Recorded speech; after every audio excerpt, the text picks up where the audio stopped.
issues uh, in terms of my uh, pain. Although it is not severe, it's still once or twice I feel still having the problem. It's just because, as I said, I didn't follow the whole thing principle. And it's the same thing when we don't follow the principles properly in our career life, the project is not finishing. At the same time, it's with my mother, and she had COVID during the first phase when everything is in lockdown phase. And every one of us were really afraid. And I was in Hyderabad, and my mom was in Nalgonda, which is 100 kilometers away from here. And she clearly mentioned that I'm locking inside the door, and nobody is coming into my home. And she is alone at that time. And but she was constantly following the doctor's advice. She was adamant in terms of her own way of dealing things. She was depressed, but she was always in contact with all of us, talking to us on a regular basis, and even a couple of doctors in our circle, my cousins and my mom's sister. So eventually, she got better out of it.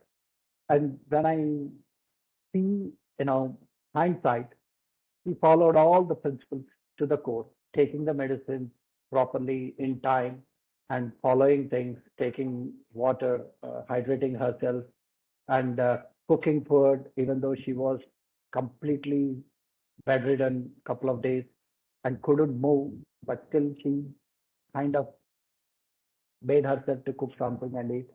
So with that, she got better.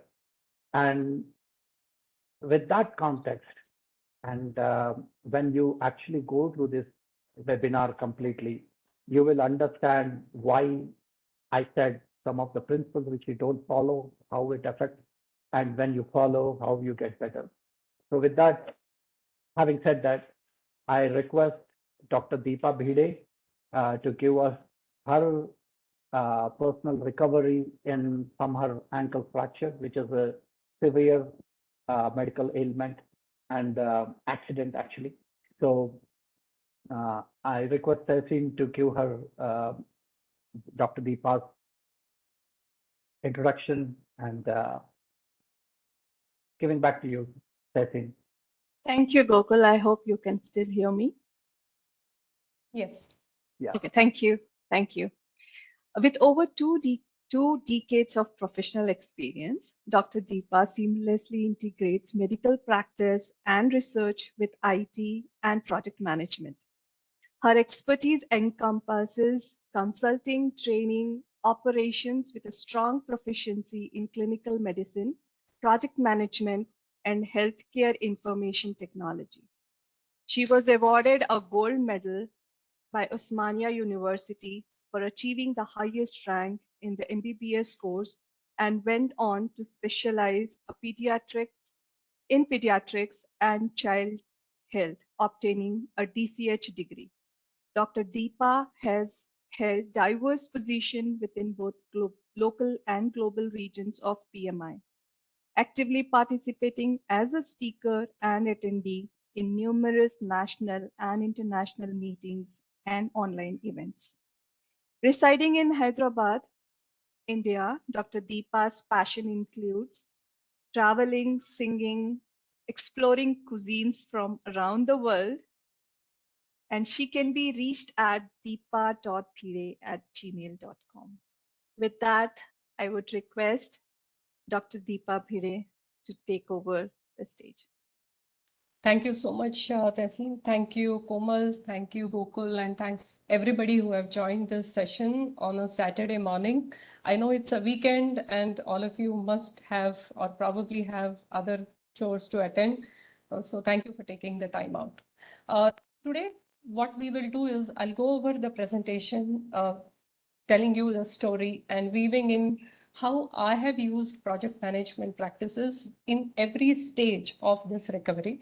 There are quite a few slides in this. Some slides are really about 1 second. So, and some slides I may have to talk in a little bit of detail. Towards the end, there are some FAQs which I have added, and then of course we should have time for some questions. Am I audible? I'm just taking a check. Am I audible? Yes, yes, yes. Thank you. I'm sure some of you have faced this in your life. If you have probably had faced a situation where you have seen somebody breaking their bones or recovering from major illness, and not necessarily it happens to all of us, right? You could be a stakeholder as a caregiver. You could be somebody as a family member or a neighbor, or even in a professional setting, you could be the colleague. And then sometimes we wonder that if it has happened, could I have helped better? Could I have taken a charge of or managing it on my own? How best I could have done even if I'm not a doctor, how could I have done best in that scenario for myself or the patient who is involved? Next, please.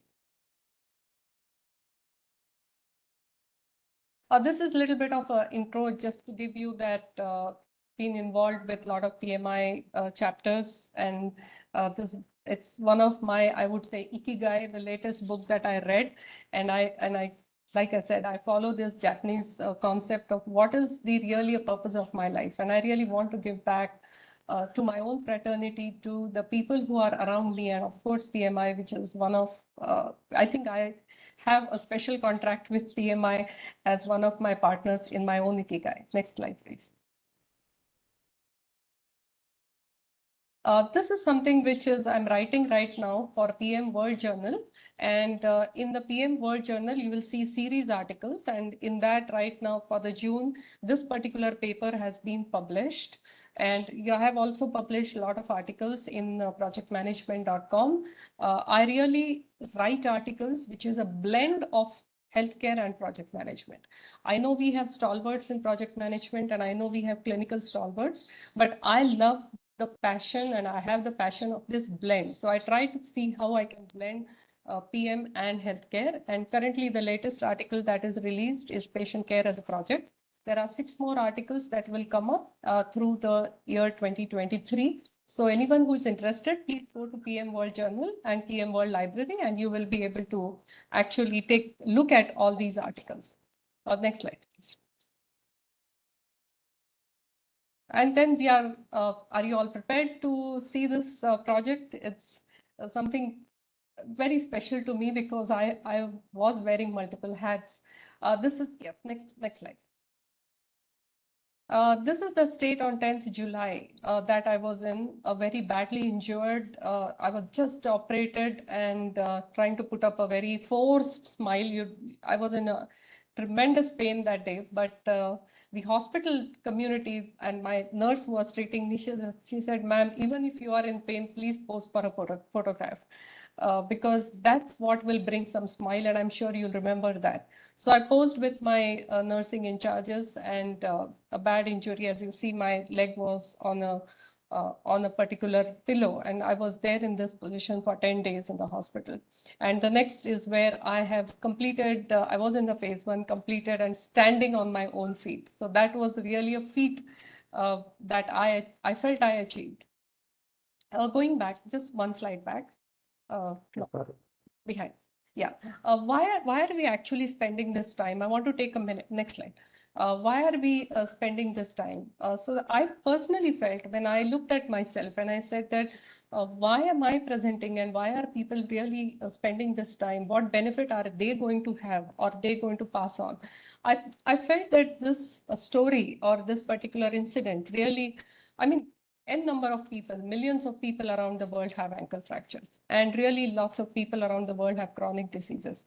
But what can we benefit from this? How can we pass it back to our community? One is project management professionals. As we look at latest industry challenges to be able to validate our framework, and we really strive to get some real use cases, either from manufacturing, banking and finance, or pharmaceutical, or any other sectors, which are really contemporary problems. And a lot of project management research then happened around the latest COVID-19 because it was a real use case.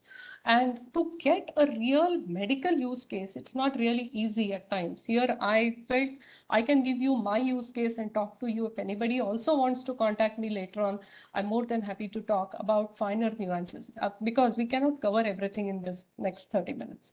The second group is about healthcare providers. I know my own fraternity, we have lots of, what can I say, frameworks, which we believe in, which we follow, multiple practices, which we call evidence-based medicine practices. But what I think my own fraternity is completely not aware about is project management. And that's the state-of-art framework too. And I feel they will also benefit from a comprehensive working with for comprehensive patient care or continuum of patient care. So these are the second stakeholder group. The third stakeholder group is general community, awareness about complex medical problems and how do you have increased confidence in the recovery? How can you take care of your own teams? How do you manage the diverse stakeholders involved? Whatever be the case, it could be a cardiac issue, it could be ortho issue, it could be a gynec issue, it could be anything. And last but not the least, those vulnerable people who are new patients, when they just are wheeled in, and the moment I was wheeled in, I was so vulnerable. I was listening all eyes and ears into, when will I recover? What will happen? What will happen after 1 month?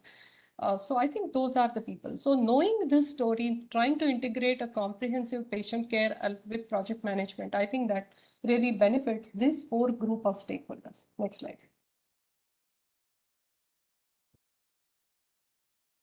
I just divided the arbitrarily into 4 our general process groups. So how was this whole thing initiated? Next slide. This actually I have recreated. So this is a step where I cross, it's in my house, in my garden, and I cross this step the last 40 years of my life, and every day at least 100 times. So 40 years into 100 times per day, please count how many times would I have crossed that step. And it's a pretty rough step. There is absolutely no issue. And if you see, I'm wearing a bathroom slipper that was 7:30 in the morning, and I was in the garden, and then I skidded because it was 10th of July. We had rains in Hyderabad. It was pretty rough step. In the middle, you can see it's a rough step. I put my foot on the step and I skidded. My chappal fell down and I sat down. So when I sat down, my hip rotated outwards, my knee rotated inwards, and foot rotated outwards. So you see there is an entire torsional force that came up, and it actually went and hit my bones, which is both the ankle bones, tibia and fibula, which happens to be the narrowest part of your joint, and they broke. Next slide. So this is the trimalleolar fracture, 3 malleoli. Tri is 3. Malleoli are those, the bodies that you can see outside, the protrusions. All the 3 malleoli broke. And my joint was let loose and my foot was actually dangling. It was supported only because of tendons and ligaments of my foot. Next slide. On the left, if you see before surgery, it was a book picture actually what I had seen.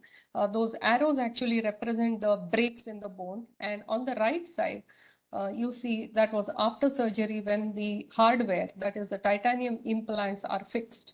So I have about 6 to 7 metal plates, 12 to 15 screws and 2 wires. And the whole bony structure now is fixed with these titanium hardware. So left side, if you see, that's the complete breakage of the bones that happened because of the torsional force. Next slide.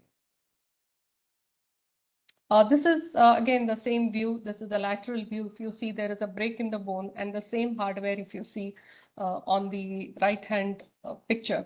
That is where my entire ankle is now, left ankle is now completely stabilized on these hardware. Next slide. So we call in medicine the golden hour. What does the golden hour mean? In that within that particular time, you can save the patient. And the way the patient is wheeled in, there are lots of protocols around what should you do. Most importantly, these are for cardiac care. So whenever the patient feels excruciating chest pain, how should he and what should he do? And how can the patient be saved? The chances of saving the patient and getting him to normal state are highest when you work in that golden hour. But this happened to me like a golden day or 24 hours, where at 8 a.m. I had a fall. And 9 to 10 a.m. I was wheeled into the hospital. At 10 to noon, I was prepared for the surgery. And at between 2 and 8 p.m., the surgery went on for 6 hours. The reason for that prolonged time for 6 hours, because there was absolutely nothing in the joint. So they had to actually prepare the parts, get it ready, and the screws and the wires and all the hardware took only half an hour to fix it. But the reality was that they really had to prepare the entire joint and reconstruct it internally. At 9 p.m., between 9 p.m., I was wheeled into an ICU for. So this is very important even in project management, as I felt that what if this golden day would not have worked? And what are those steps of initiation where quickly we need to understand what are the finer project nuances? Was I in a state of understanding? Probably no, because I was a patient and I was in complete disbelief and pain. But people around me, people who are working, and it doesn't matter if the project manager at times is probably not aware, but the team around him and along with the project manager needs to be completely aware of what and how you need to act at that particular time. Next one, please. What went into the planning? Now here are few slides, not necessarily they fit into, like I said, I have arbitrarily divided it into the process groups. Some slides could be here and there. The first one that we always feel, and I felt, was the Kubler-Ross curve around change management. Like, why? First, I was in shock. Why me? I was in a denial. I was frustrated. I was blaming. And why did it happen to me? I've been so careful. So many years I've been moving on this particular step. And why did I have to go out in the garden at 7:30? And then later on, I went into a depression. I actually required a lot of psychological care and psychologist support to come out of it. And I'll show that to you. Later on, we had a little bit of experimentation period. What am I doing now? How can I work on this better? And what will work? What might not work? And then later on, it all came together at around 10th or 14th week, 12th week after the surgery.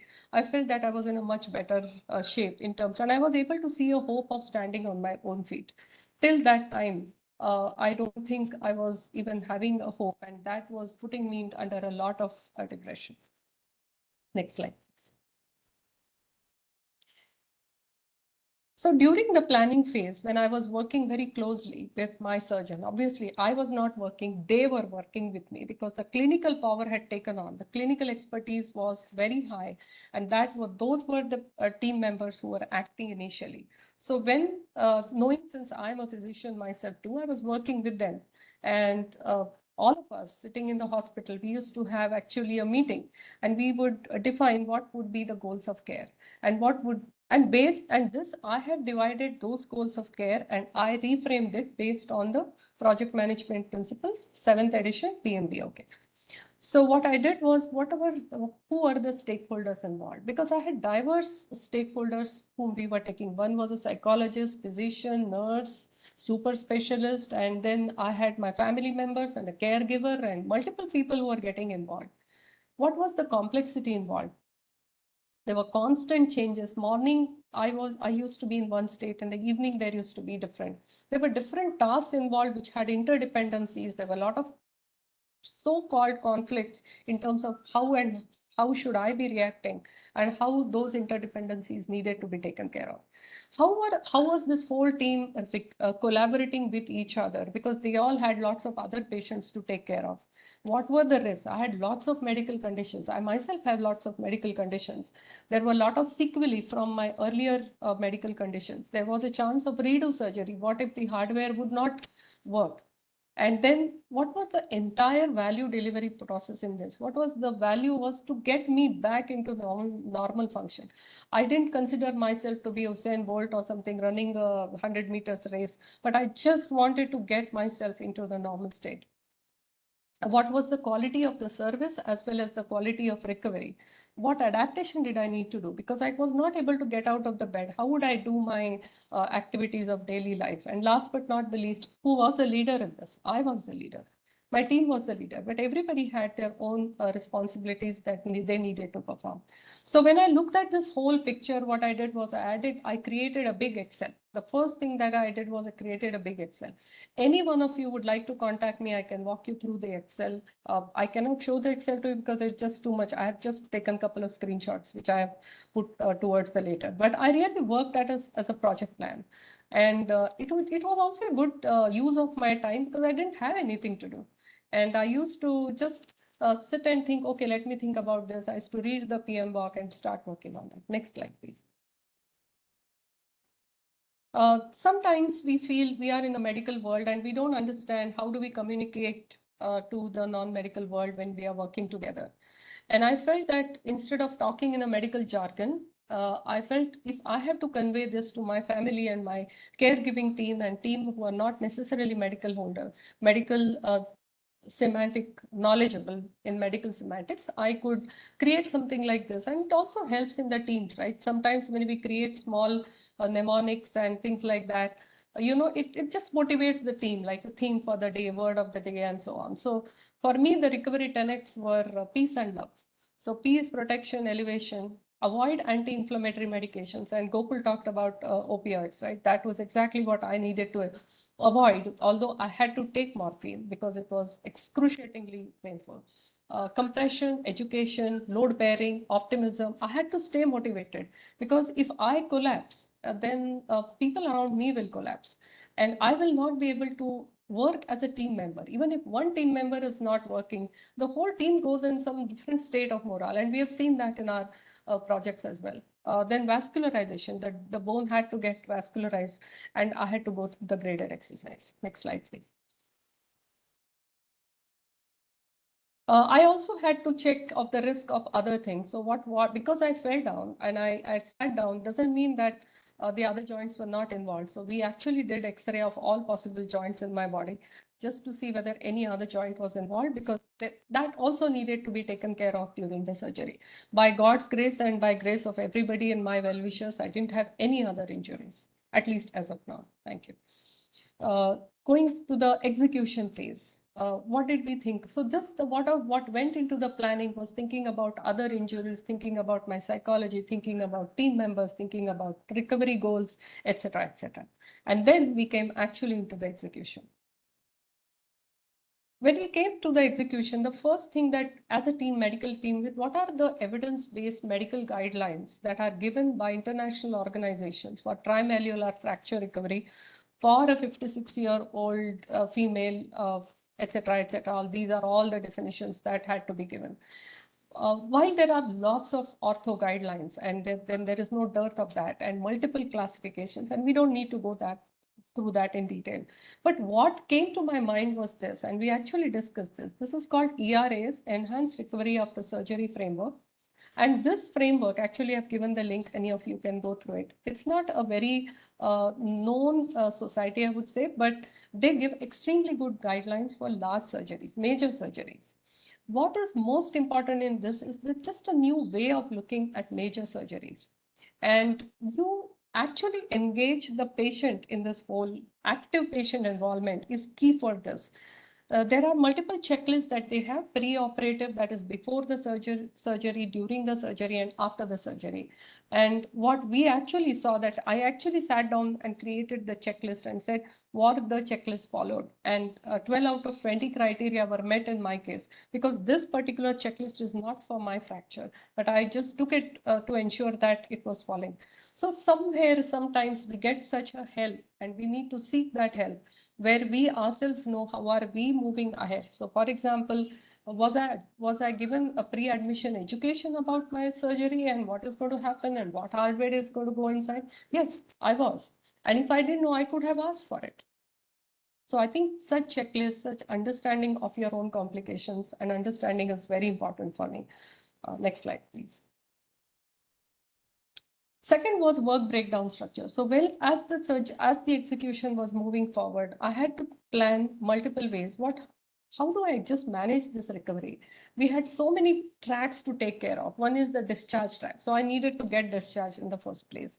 Then I needed to get settled in the home. And now I was totally a handicapped person sitting in that room on a bed. And obviously I couldn't manage a big expanse of my home and also my family. What sort of communication should I maintain with the team, with my family, with multiple people, and what sort of application should I be using? What platform should I be using? How should I manage my diet and nutrition now? Because I was actively cooking, that is my passion. And now I have to depend on somebody for cooking. How should I guide them? What should they give me? Physiotherapy was very important component. Then procurement of crutches, procurement of walkers, then a care nurse and medications and whatnot. And then how do I manage my financials? What sort of insurance do I have? Are they going to cover all that? Uh, and then review and follow-ups. Every single time I was called for a review after 4 weeks, I had to undergo an X-ray, I had to undergo an MRI, I had to undergo all these things and then only go and show the doctor. And then what would he say? And the last is document all this. One part of documentation was a regulatory documentation because we had to do it, like a case sheet or a discharge document. But a part of the documentation was really my own passion because all that I've documented just now is not regulatory. I just did it on my own and I love to do it. Next. This is my team and I had a very healing relationship with them. So as you see, the blue color is the clinical component. The orange color is the paraclinical component. And paraclinical, by this, I mean diet and nutrition, psychologist, physiotherapist, and many other people who were involved in actually as a paramedical giving me the care. And the third is the gray component is the home care. That is my family. And I had a dedicated nurse whom I had to, two nurses actually, who were a part of my home care. And the last is project management. That means it was me. If you see the clinical component, that is the blue lines are all coming at the beginning. There is no clinical care coming later on because that was not required. Sometimes we feel that why am I not being seen by a doctor? I need him. They were there when I wanted them. But really what is important is when you know the entire process and you really understand what type of people are required and when are they required. So the most important people in my own care after the clinical care was dwindling and they were not required was really the paraclinical care because I really required physiotherapist, psychologist and diet and nutrition maximum along with the home care. This really helped me to understand which people are going to play a role in my recovery at what time. Next slide. And one thing to remember in this was that I had to maintain a communication with all these groups at that particular time. So at week 10, if week 3, the clinical care was highest, then the maximum communication happened with clinical people. And then if you take week 12 to 14, there is no clinical care. There's hardly any people, but the maximum was with the, paraclinical. Next one. What was my role? Who was Deepa in this? Deepa was a patient and she had broken her ankle, but I was really not playing only one role. I was a patient and my responsibilities were cooperate, collaborate, communicate, etc., etc., etc. I was a sponsor because I was sponsoring my own project. I had to have oversight. I had to provide a strategic view on because obviously there's no CCTV camera, people keeping a watch on me every minute. I was a project manager because that is a part of my system. I managed the project and I wanted to be the project manager of my own project. And I was involved in motivating, documentation, tailoring, communication, and etc., managing stakeholders. Subject matter expert. Because I have a medical brain, I was also providing inputs. And I was a project team member because that team of 6 to 7 members, I was a part of them, I had to collaborate. And I was again a steward because I had to see whether it's going through the ethical grounding. And the last but not the least, my mother, who is at the age of 84, is in the last stage of dementia. And I am a primary caregiver for my ailing mother.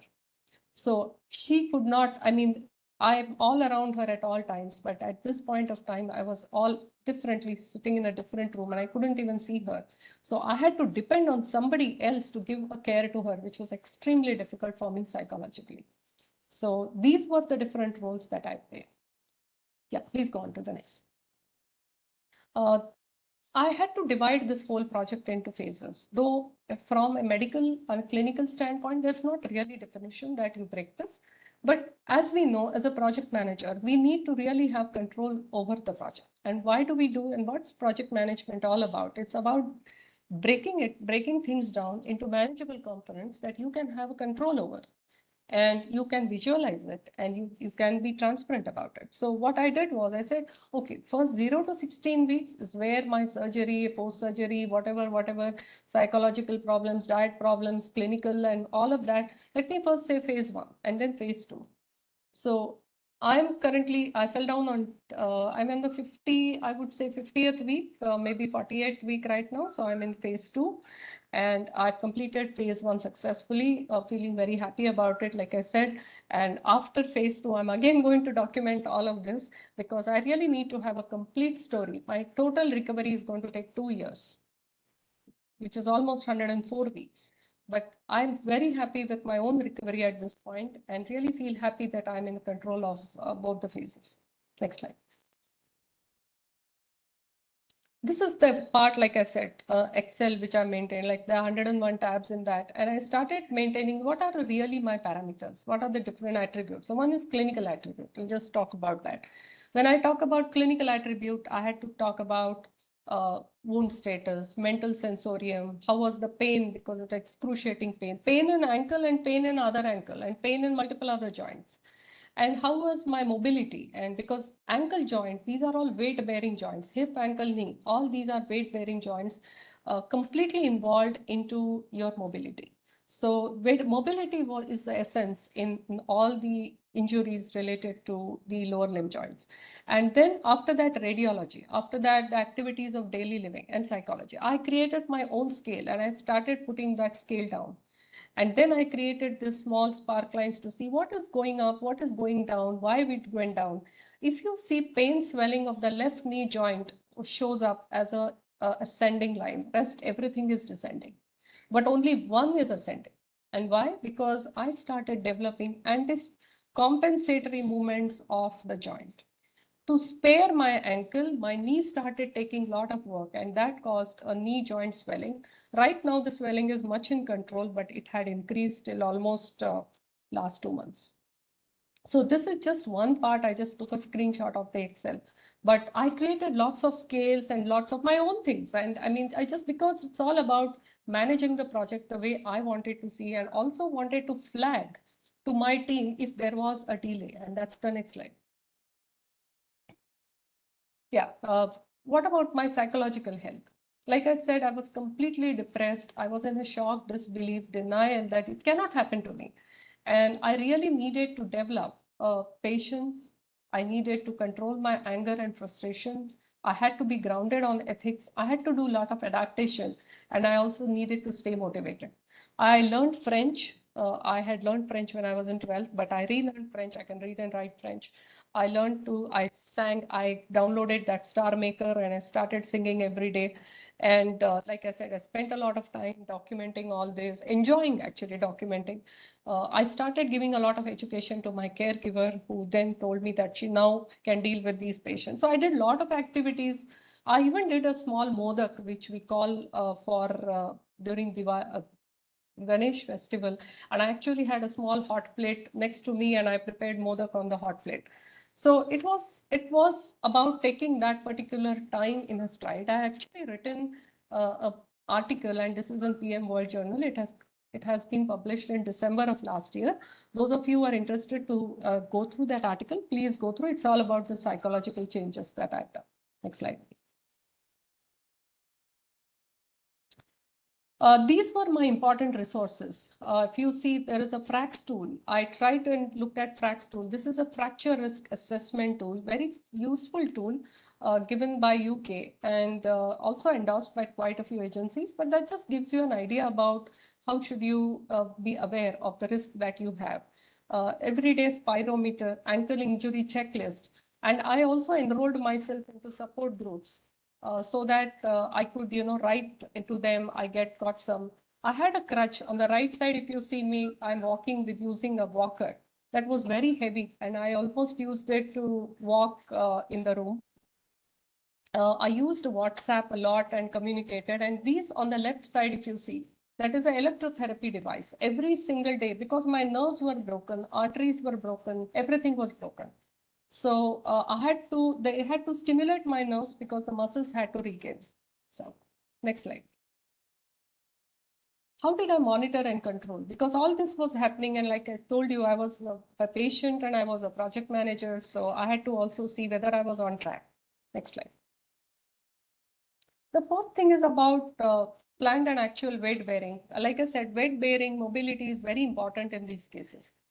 If you see that graph, that blue line on week 10, I was lagging behind actually.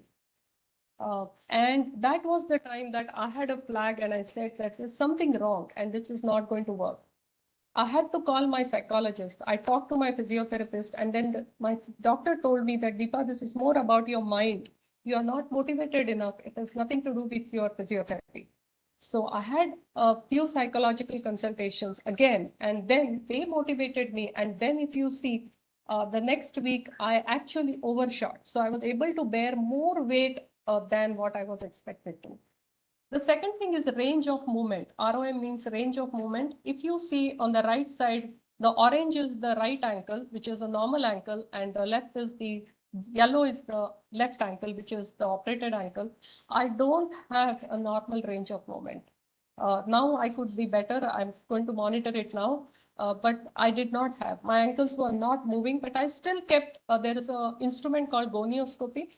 I kept a track of that and I tried to see how much is the deficit or what is the variance. Next slide.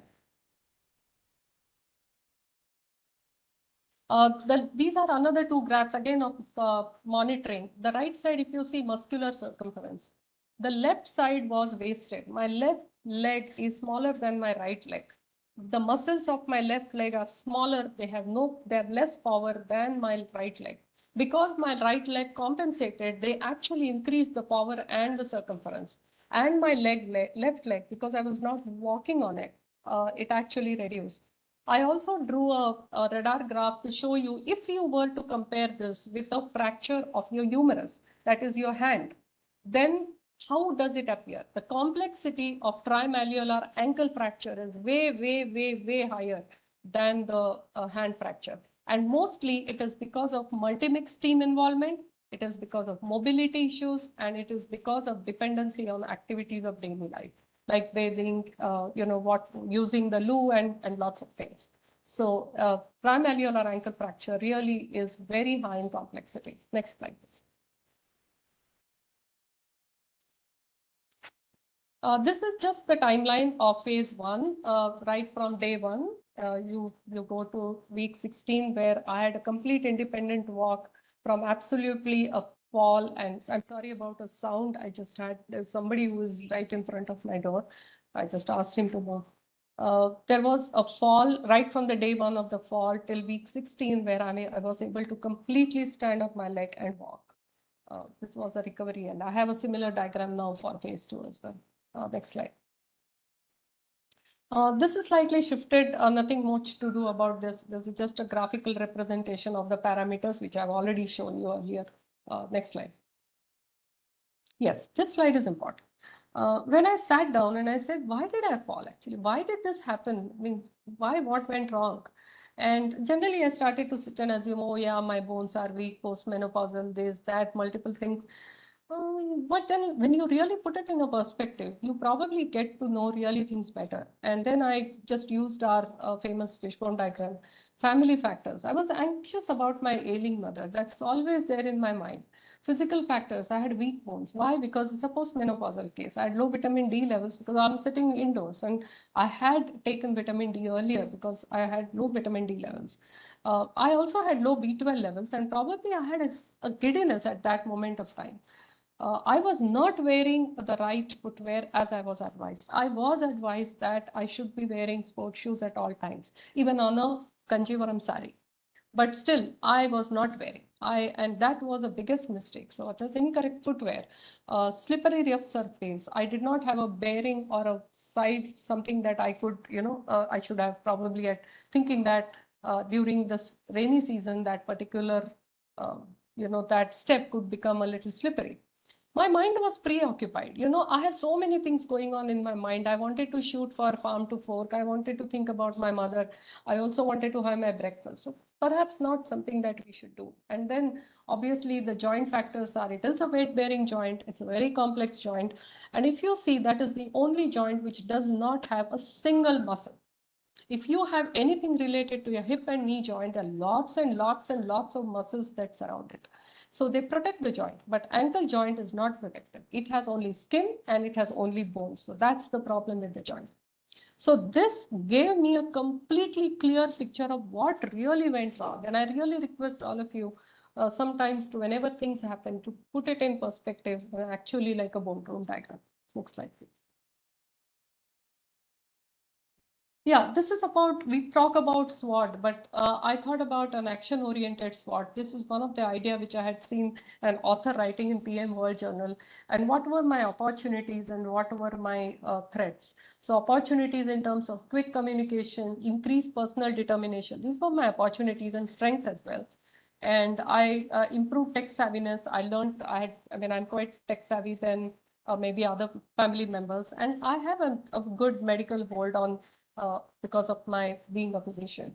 What were my weaknesses and threats? If you take that, action oriented is because it's action oriented, create a fall free infrastructure, avoid walking on slippery surface, avoid multitasking, preoccupation, improve health, and so on. Just a quick check, is the audio? Can you are able to hear me? Yes. Okay. Yes, we can. Okay, thank you. So this is something which I felt, just instead of writing a SWOT and what do you do with that SWOT? Like, what are you going to do? Unless you act on the SWOT, you really are just creating one more piece of artifact, right? So I believe in action-oriented SWOT. I saw this article from Jeff Holtman in PM World Journal, and I felt that was good. Next slide, please. Yeah. Closure, not really closure of the project, it's a closure of phase one, I would say. And we know that some projects never close, but phases close. And in the medical world, you probably never cure a disease like diabetes. You never cure it, right? You can control it. These were the few lessons that I learned. Like, I shouldn't panic. We shouldn't panic. What are my first few steps? Like, the first thing that I fell down, I had a mobile in my hand. I had two mobiles in my hand. That was another problem. Why should I have two mobiles? But I did have two mobiles. One mobile was flung in front, and one mobile I quickly called my help because still I had probably that giddiness was there, and I had a lot of pain and my complete dislocation of my ankle. But I still called my husband. I said, I have fallen down. There is a fracture. Called an ambulance. These were the three words I uttered. Don't lose sight of yourself. You're not the injury. And that's where the third was interesting. I was crying inconsolably. And when I went for my review of maybe 6 weeks or 10 weeks, and my surgeon, Dr. R.K. Rao, he said, what happened, Deepa? Why are you crying? I said, see this joint I've gone and that's so many things in my life to do. And he said, one bone, two bones, which belong to one joint, out of those many bones and those many joints have broken, and that too it is fixed. Why do you think you have broken? Nothing in you has broken. It's just something, and I felt that was very important. I wasn't broken. My joint was broken. So that just gave me, coming from Dr. R.K. Rao itself was very, very motivating. Practicing healthy lifestyle. Perhaps I do practice as much as I can, but I know I can also get carried away by so many things. But just to maintain your health, and right now I really need to be aware of my diet, because I need to strengthen my bones, take care of my hormones, as well as maintain my weight, because I shouldn't add weight.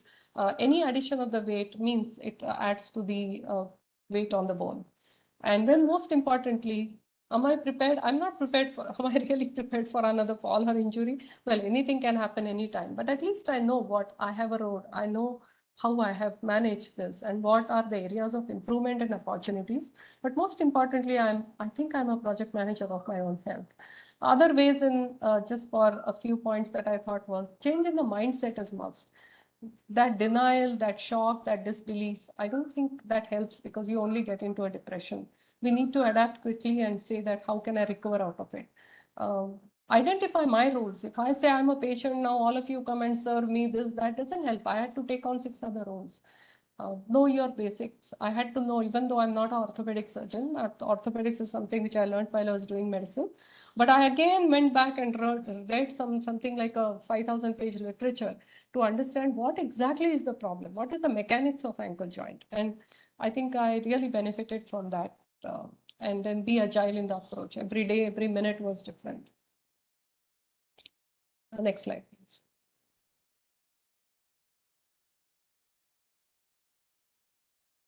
Yeah, this is my initiative. I love to cook what I grow in my farm.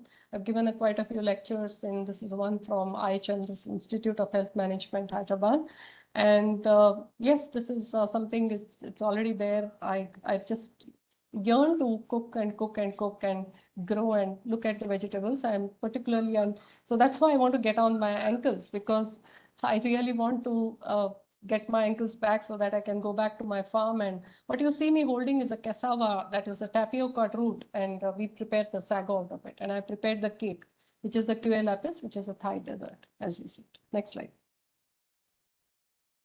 Yeah, and the story continues. I'm back on my feet, and recently I also was a part of my daughter's wedding, which we executed, again a project in a way, but successfully. My ankle stood, and it helped me collaborated with everything. Yesterday I had actually been to my surgeon. He said that, Deepa, you put up with your ankle put up with you, whatever, but your recovery has been fantastic. Next slide. Yeah, few FAQs. Have you been able to talk to physicians or hospitals regarding this approach to the recovery? Yes.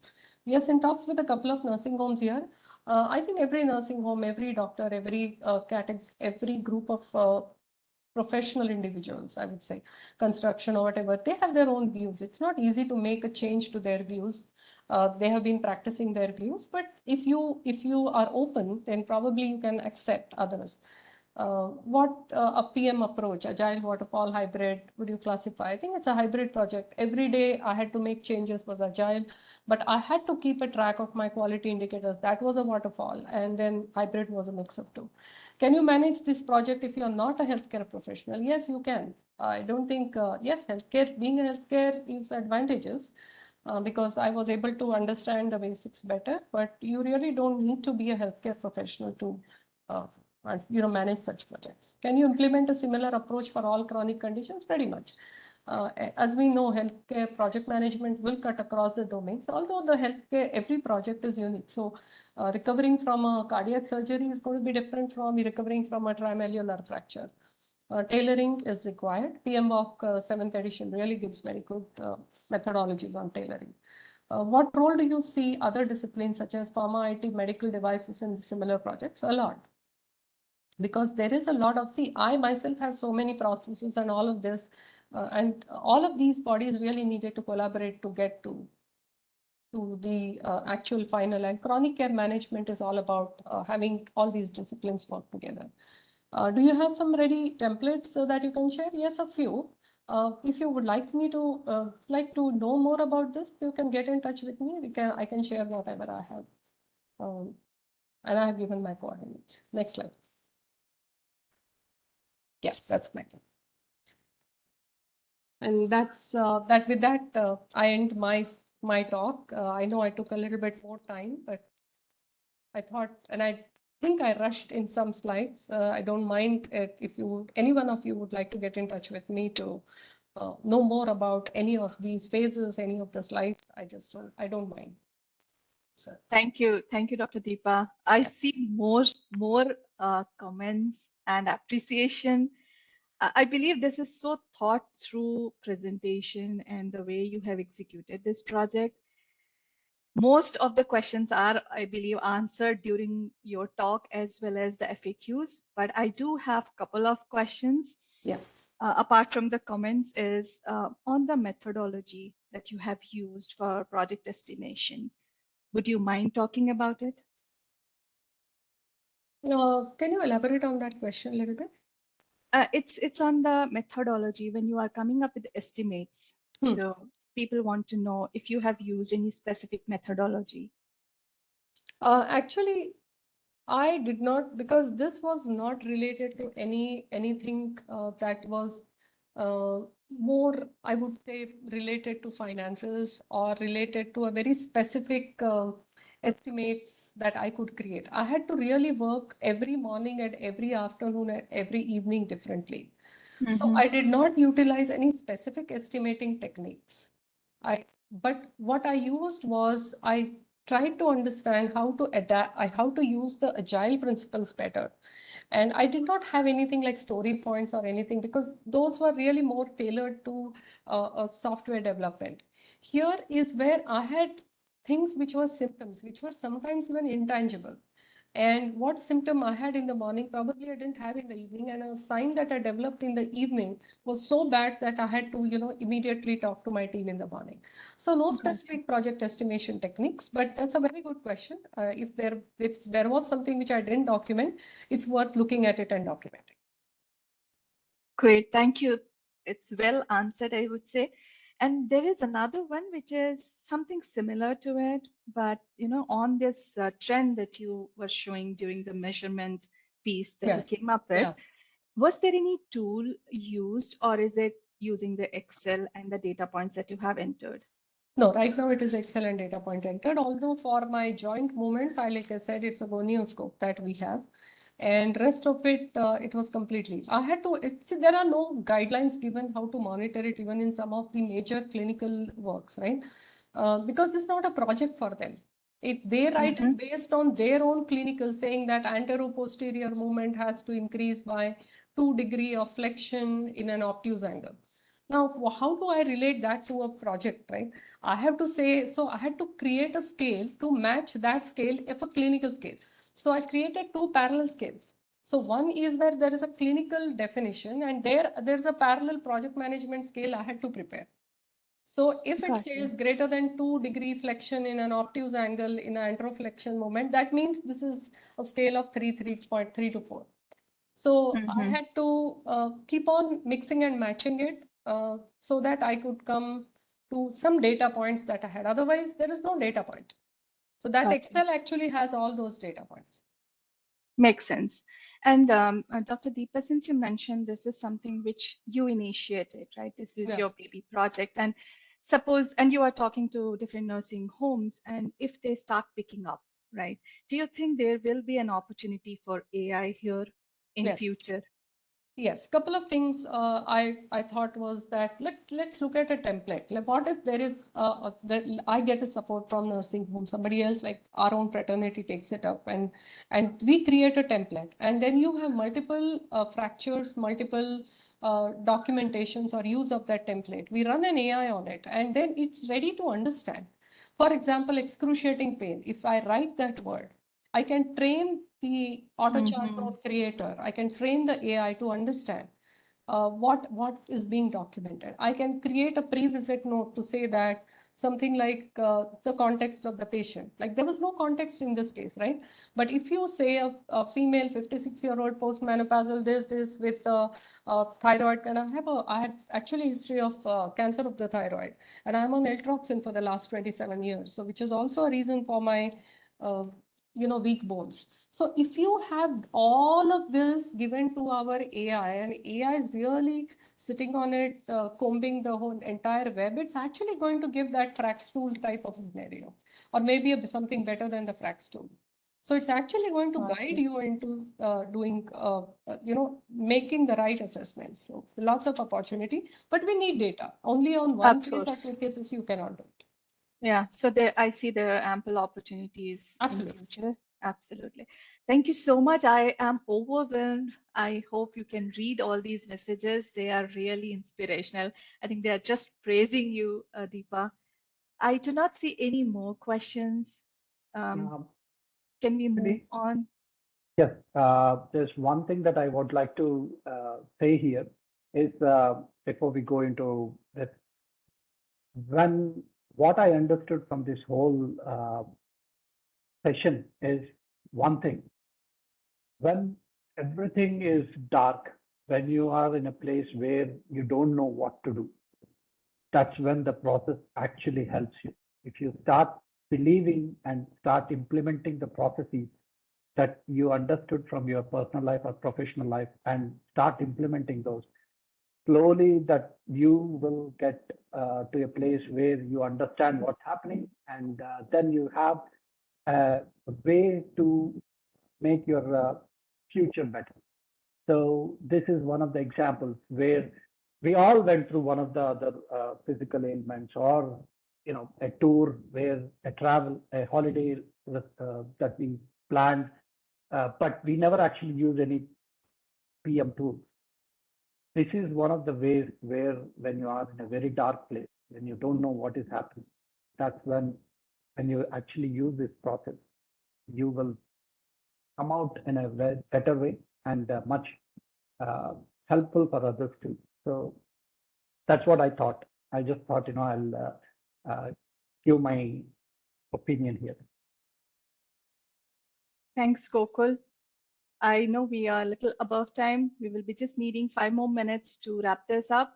There is an announcement regarding the ACP workshop.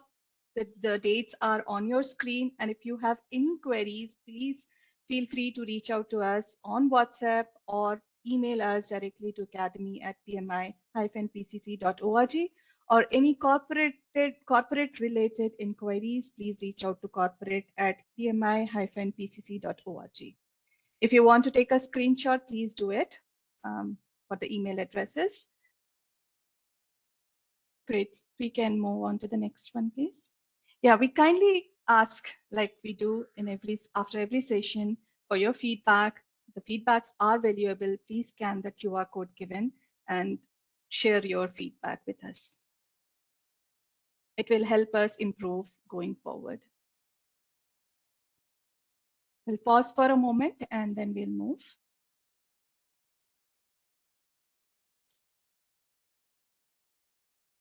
Great. I see people are really appreciating this session. Thank you, Dr. Deepa. Can we move on to the next one, please? Yeah, so like we spoke in our initial slides, one PDU will be auto-credited to your account. And I request all of you to be patient. This PDU will be credited by probably 2 or 3 working days. So if you don't receive a PDU by end of Thursday or Wednesday, please get back to me. Events@pmi-pcc.org with your proper PMI ID, I will initiate that. So if you register yourself with your PMP certificate ID, I request you to please provide me the PMI ID. There's a difference. PMP certificate ID is different, and or any certificate ID is different, but PMI ID is the one which is required here. And you can write to us at events@pmi-pcc.org. And unfortunately, I cannot unmute any of the participants. So please, if you have any doubt or anything, please chat, give us a chat, and or use the Telegram or to provide us any information. I'll get back to you. Sure. And if you need to get in touch with me for any of the queries related to this, please do so. I'll surely be be able to get in touch with you. Thanks, Dr. Deepa. Thank you. Next one, please. Yeah. So Dr. Deepa, thanks for joining us. Thanks for this wonderful session. And in your honor, a cluster of 5 saplings has been planted at Trees for Tigers, Sundarban National Park, West Bengal. Thank you. This is amazing. Yes, and you can track these, the growth of the trees using the QR code given. Oh, okay. Sure. Yeah. Thank you so much. Thanks everyone for joining. Thanks the board members for joining in. I wish you have a wonderful weekend and a great day. Thank you so much. Thank you all. Thank you for joining Thank you. on the weekend. Thank you, Deepa. It's a wonderful session. As you can see, there are so many messages. It's a beautiful session. Thank you for your time. And so we have a recording available, and this recording will be uploaded into our PMI PCC YouTube channel. So if anyone wants to revisit that session, you can go through that YouTube channel. We will post this after this session, probably by end of tomorrow or day after. Perfect. Thank you so much. Thanks, everyone. Have a You can- wonderful day. Bye. Bye. Yeah. Bye. Bye. And you can stop the recording. Thank you.